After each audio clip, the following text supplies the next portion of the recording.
양식이 아니라 영생이라는 두 번째 시간을 함께 본문의 말씀을 통해서 은혜를 나누고자 합니다. 한 2주 전인가요? 저희 남성의 뭐죠? 파워웨이브에서 같이 이제 식사를 하면서 나눔을 하는데 그런 얘기를 좀 했습니다. 대한민국 대부분의 사람들이 이렇게 스트레스가 다 있는 것 같다. 그래서 정말 뭐 지하철을 타면 지하철에서 슬쩍 스치기만 하더라도 사람들의 스트레스가 막 거의 폭발하기 일보 직전의 사람들의 표정인 것 같다. 이런 얘기들을 나누면서 그래서 우리가 교회가 어떻게 해야 될까, 어떻게 이 땅에 있는 사람들을 섬겨야 될까, 이런 얘기들을 잠시 나누었었습니다. 며칠 전에 왔던 그 호주에서 왔던 캐롤이라는 자매가 저한테 그런 얘기를 하더라고요. 목사님, 한국말로 한 건 아니고 목사님 한국 사람은 두 종류가 있는 것 같아요. 그러는 거예요. 첫째는 시내처럼 그냥 실없이 웃는 사람들 그냥 웃고 다니는 사람들, 그냥 이렇게 뭘 해도 적극적으로 하는 사람들이 있는 것 같고요. 또 한 부류는 나한테 말 걸지 마 이런 사람들만 있는 것 같아요. 나한테 말 걸지 마. 다들 이렇게 뭔가 이렇게 원래 눈도 찢었는데 다 이렇게 찢어가지고 자기한테 말 걸지 마라고 하는 사람들 두 부류가 있는 것 같다고 저한테 얘기하더라고요.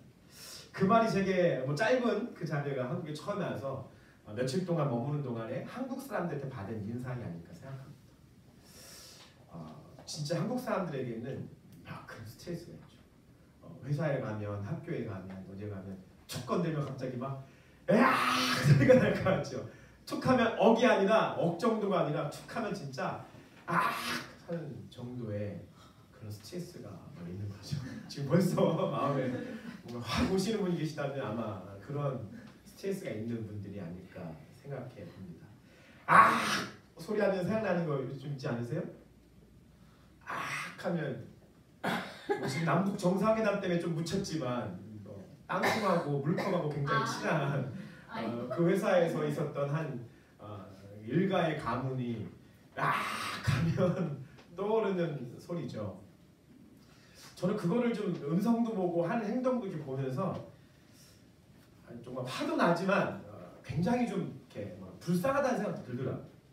얼마나 이 사람들도 이 사람이 가정 안에서 혹은 어떠한 때문에 분노가 조절되지 않을 정도로 그런 삶을 살고 있다라는 생각들을 해보니까 좀 한편으로는 굉장히 불쌍하다는 생각들도 이제 갖게 되더라고요. 한국의 별명이 있답니다. 한국이라고 하는 나라의 별명, 헬조선, 스트레스공화국, 안대공화국. 그래서 술을 하고 고주망태가 될 때까지 마셔서 술공화국. 그래서 위암, 간암 걸려서 암공화국. 이제는 공기까지 스트레스를 주는, 숨쉬는 스트레스가 있는 그런 나라, 스트레스로 충만한 나라. 그래서 유행어가 있다 하죠. 남들 다 힘든데 너만 힘드냐? 뭐 이런 유행어가 있죠. 잡는 수밖에 없어. 그래서 그 땅콩과 물컵이 친한 그 사건 이후에 사실 제 마음이 제일 찡했던 장면은 뭐냐면 그 회사에 다니는 간부들인데도 불구하고 그동안 이렇게 당했던 일들을 참고 가족 몰래 그냥 버티고 살았는데 이제 그게 언론에 다 이제 공개되면서 오히려 공개된 게 더 자기들을 힘들게 한다라고 하는 얘기가 참 좀 가슴 아픈 얘기더라고요. 그동안은 그냥 가족들 몰래 그냥 힘들게 그냥 버티며 살아왔는데 이제 그것마저도 다 공개가 됐으니까 그것도 참 힘들다라고 하는 거죠. 장지사님이 아마 그러셨나요? 그 얘기도 하시더라고요. 이제 스트레스 좀 풀려고 스포츠를 보는데 스포츠를 보면서 내가 응원하는 하나가 맨날 저가지고 스트레스를 받는 뭐 이런. 집사님은 SK야. 집사님 SK. 그래요? 하나가 스트레스 많이 주잖아. 저희도 이제 사위입니다. 사위에서 좀 떨어지면 그날 또 스트레스를 받는 거죠. 스트레스를 풀려고 스포츠를 보는데 스포츠 때문에 또 스트레스를 받는. 참 우리가 뭐라고 말할 수 없는 참 그러한 환경과 그러한 우리 나라의 삶이 아닌가 생각해 보게 됩니다. 양식이라고 하는 것은 만족감이 아닐까 생각합니다. 우리에게 어떤 만족감을 주느냐, 내가 만족하며 살아가게 하는 것, 그것이 양식이 아닌가 생각해 봅니다.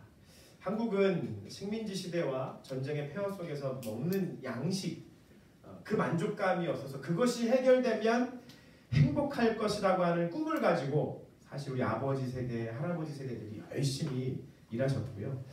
웬만한 부정적인 요소들은 그 양식이 채워지면 다 해소될 것이라고 하는 기대감과 소망으로 그냥 넘어가며 살았습니다.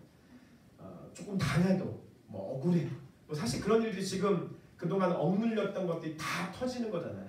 미투 운동이고 뭐고 다 이게 사회적으로 막 곳곳에 터지고 있는 모든 일들이 그동안 양식이 좀 채워지면 다 만족함을 얻을 수 있을 거야 라고 얘기하면서 다 묻어두며 살았던 일들이 아닌가 저는 생각해 봅니다. 2015년 4월 6일 중앙일보의 보도에 의하면 대한신경정신의학학회에서 성인 1,000명을 대상으로 행복지수를 조사했답니다.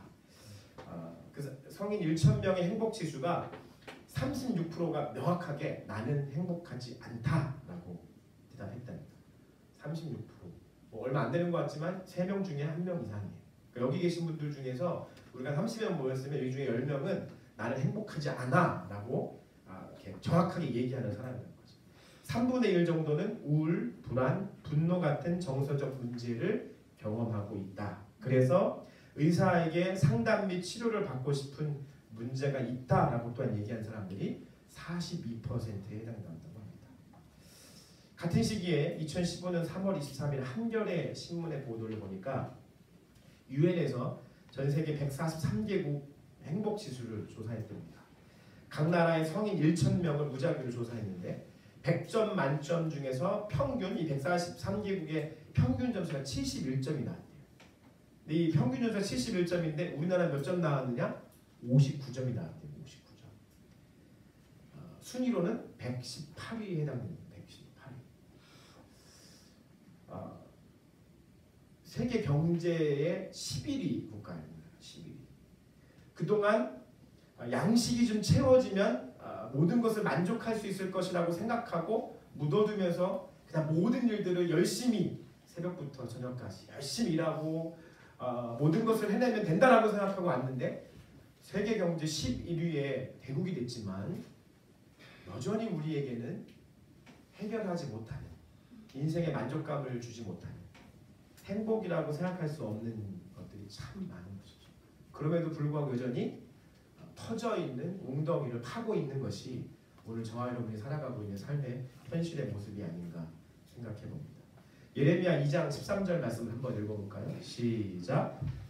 내 백성이 두 가지 악을 행하였나니 곧 그들이 생수의 근원되는 나를 버린 것과 스스로 웅덩이를 판 것인데 그것은 그물을 가두지 못할 터진 웅덩이이니라. 내 백성이 두 가지 악을 행하였나니 곧 생수의 근원되는 나를 버린 것과 또 한 가지가 뭐냐면 스스로 웅덩이를 파고 있다는 것. 스스로 웅덩이를 파면서 그 웅덩이가 깨져 있는 터진 웅덩이인데 채워지지 못하는 그 웅덩이인데 계속해서 그것을 파고 있는 것. 그것이 양식을 쫓아 살아가고 있는 오늘날 저와 여러분의 모습이 아닌가 혹시 생각해 보게 됩니다. 요한복음에는요 7가지 표적과 대화가 나와 있고요 7가지 선언이 있습니다. 요한복음은 굉장히 명확한 목적을 가지고 쓰여진 말씀입니다. 그래서 그 명확한 목적에 따라서 구성되어져 있는 것도 참 명확하게 확연하게 구분되어지는 것이 요한복음 말씀입니다. 그래서 우리가 지난 시간들에 대해서 복습 겸 앞으로의 예습 겸 한번 잠깐 그 요한복음의 말씀의 구조를 생각해 보면 이렇습니다. 나눠드린 것을 보면 요한복음에 나타난 예수님의 7가지 표적과 대화가 있는데요. 7가지 표적이 있어요. 우리 지난 시간에 봤던 가나 혼인잔치에서 물로 포도주를 만드셨던 사건 2장에 나와 있는 것이죠. 그리고 가버나움에서 왕의 신하의 아들을 치유하셨던 사건 기억하세요? 예루살렘의 베데스다 연못가에서 38년 된 병자를 치유하셨던 표적, 갈릴리 바다 건너편에서 오병이어로 5,000명을 먹이셨던 표적, 갈릴리 바다 위를 걸으셨던 표적, 예루살렘에서 소경을 이제 치유하시고 베다니에 죽은 나사로를 살리시는 표적, 이 7가지 표적들이 다 나옵니다. 근데 표적은 말씀드린 것처럼 사인이에요. 사인. 뭔가 어디로 향하고 있고 가르치고 있는 거예요. 그래서 그 표적을 통해서 가르치는 것이 그 바로바로 다음마다 대화를 통해서 나타나게 돼요. 그래서 가나 혼인잔치의 표적 이후에 3장에 가면 그 새 생명에 대한 니고데모와의 대화가 나오고 4장에서 그 아들을 믿음으로 치유하는 믿음에 대한 얘기를 하시면서 믿음에 대한 참된 얘기를 했던 생명수에 대한 사마리아 여인과의 대화가 나오고요. 5장에서 베데스다 연못가에서 그 치유하신 사건 이후에 그러한 치유를 할 수 있는 권위가 어디에서 오느냐에 대한 대화가 5장에서 아들의 권위에 대한 대화가 나오는 거죠. 오병이어로 5,000명을 먹는 표적이 나오면 그 바로 다음에 6장 역시 저희가 여러분이 보고 있는 생명의 떡, 생명의 양식에 대한 유대인들과의 대화가 나오는 것이죠.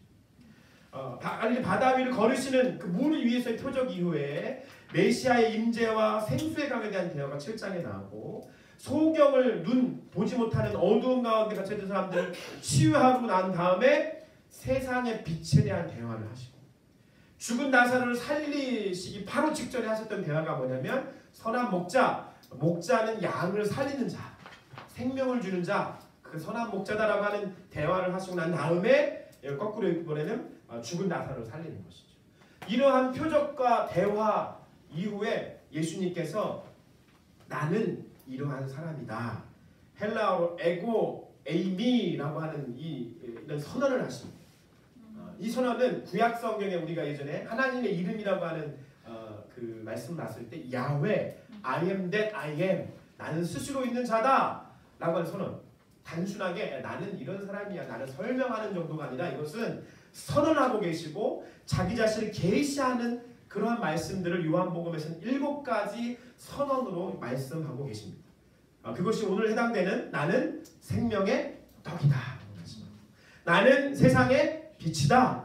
나는 양의 문이다. 나는 선한 목자다. 나는 부활이요 생명이다. 나는 길이요 진리요 생명이다. 나는 참 포도나무다. 라고 예수님이 7번 자기 자신을 계시하시면서 선언하시는 거예요. 그래서 요한복음의 참 7가지 표적, 7가지 대화, 7가지 선언들이 잘 조화를 이루고 순서를 맞추어 퍼즐처럼 맞추어 나가면서 결국 다시 한번 저와 여러분이 생각할 것은 요한복음 21장 31절 말씀 읽어보십시다. 시작. 오직 이것을 기록하는 너희로 예수께서 하나님의 아들 그리스도이심을 믿게 하려 함이로 또 너희로 또 그 이름을 힘입어 생명을 얻게 하려 함이니라. 요한복음의 모든 초점은 다 여기에 있는 거예요.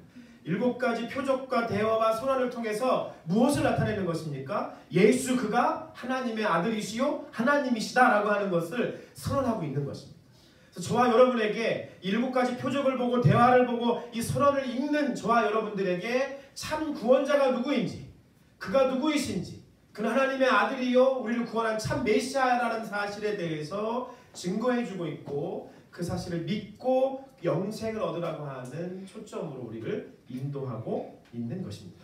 그래서 지난주와 더불어서 이번 주에 우리는 이 땅에 있는 양식으로 만족하는 삶이 아니라 하늘의 소망을 두고 살아가는, 그래서 우리의 삶에 부르신 대로 살아가는 삶에 대해서 저와 여러분이 말씀을 나누고자 하는 것입니다. 양식이 아니라 영생, 영적인 양식의 필요성을 여러분들이 오늘 인식하시게 예수님을 축복합니다.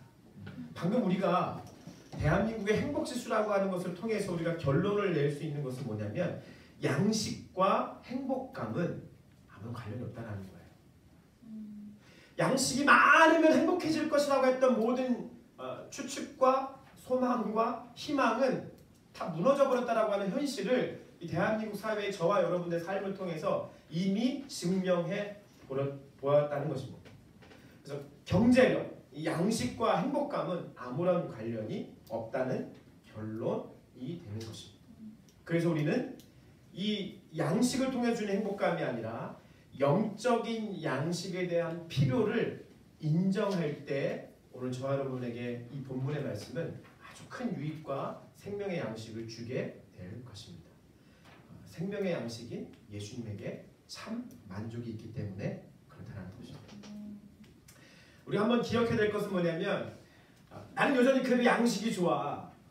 나는 여전히 내 삶의 초점이 양식에 있어서 그 양식이 주는 만족감을 살아갈 거야. 이거 다른 말로 말하면 불신앙입니다. 이 불신앙의 특징이 있어요. 불신앙의 특징. 불신앙의 특징은 41절에 나와 있어요. 41절. 본문의 41절 한번 읽어볼까요? 시작. 자기가 하늘에서 내려온 떡이라 하심으로 유대인들이 예수에 대하여 수군거려. 이 불신앙의 특징이 뭔지 아십니까? 수군거리는 거예요. 불신앙의 특징은 수근수근 거리는 거예요. 제가 여러분 덮어놓고 믿어 이런 얘기 하는 거 아니에요. 근데 수근거리는 사람의 특징은 뭔지 알아요? 덮어놓고 수근거리는 거예요. 뭘 해도 수근거려요. 왜 콘서트를 왜 해? 수근거리는 거예요. 예배는 왜 저렇게 드려? 수근거리는 거예요.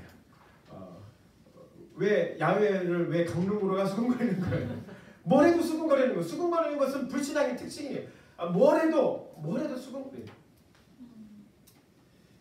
제가 그 장경동 목사님이 TV 예능 프로에 가끔 나오시죠. 거기 프로 나와서 하신 얘기가 듣고 그 얘기 제가 전해 듣고 굉장히 공감이 됐어요. 뭐라고 얘기하셨냐면 정치인들은 51%의 지지만 받으면 당선되고 정치 활동을 잘할 수 있다는 거예요.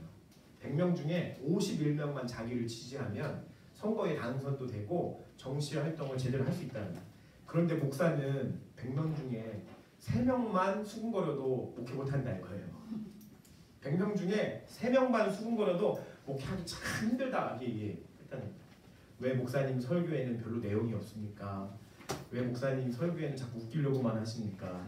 왜 목사님 목회나 열심히 하시지 TV 프로에까지 나오십니까? 이런 얘기 한마디 한마디 이렇게 들으면 100명 중에 3명만 수군거려도 목회하기 더 탁월하게 사역하시고 목회하시는 그분도 그런 얘기를 하시더라고요. 불신앙의 특징은 그런 겁니다. 뭘 해도 수군거리게 되는 것이 불신앙의 특징입니다. 저는 여러분들이 수군거리는 사람이 아니기를 예수님으로 축복합니다. 믿음의 삶을 사시기를 예수님으로 축복합니다. 오늘 우리가 이 본문의 말씀 속에서 수군거리게 되어지는 것은 결국 자기 자신의 자기의가 강하다는 사실에 대해서 주목해 볼 필요가 있습니다. 오늘 예수님을 따르는 사람들, 이렇게 수군거리는 사람들은 누구냐면 예수님을 참으로 믿음으로 따라오는 사람들이 아니라 현상에서 보이는 예수님의 오병이어의 표적을 통해서 양식을 주고 만족감을 주니까 그 만족에 취해서 따라오는 사람들. 자기의 삶의 기준을 가지고 예수님의 표적을 판단하고 가감하면서 자기 스스로가 선택하는 사람들, 그런 사람들이 수군거리고 있는 사실들을 보셔야 됩니다.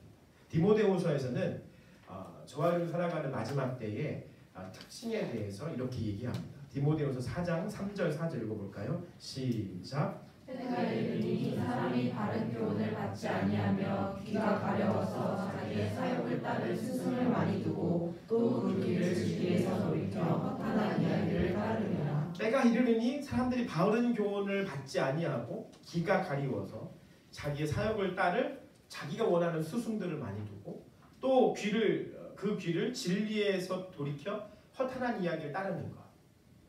그것을 따르다 보니까 수군거릴 수밖에 없는 그런 삶이 되는 것이죠. 그에 반해서 신앙의 특징이 있습니다. 믿음으로 살아가는 사람들의 특징이 있습니다. 그것은 44절에 잘 나와요. 44절 읽어보겠습니다. 시작. 나를 보내신 아버지께서 이끌지 아니하시면 아무도 내게 올 수 없으니 오는 그를 내가 마지막 날에 다시 찾으리라. 여기서 말하는 중요한 포인트는 뭐냐면 믿음의 삶을 살아가는 사람은 하나님의 보이지 않는 선한 손에 이끌림을 받는 사람입니다. 눈엔 보이지 않지만 하나님의 선한 보이지 않는 손이 우리의 삶을 이끌어가고 있다는 사실에 대해서 응답하는 사람들입니다. 느헤미야 2장 8절 한번 볼까요? 느헤미야 2장 8절 시작. 사사에게 손을 내사 그가 저들에 속한 영문의 문과 성막과 내가 들어갈 집을 위하여 들고 쓸 제목을 내게 주게 하옵소서. 내 하나님의 선한 손이 나를 도우심으로 왕이 허락하고. 느헤미야의 이 장면은 어떤 장면이냐면 왕에게 앞에 나아가서 자기의 백성 이스라엘 백성의 무너진 성벽을 재건해야겠습니다.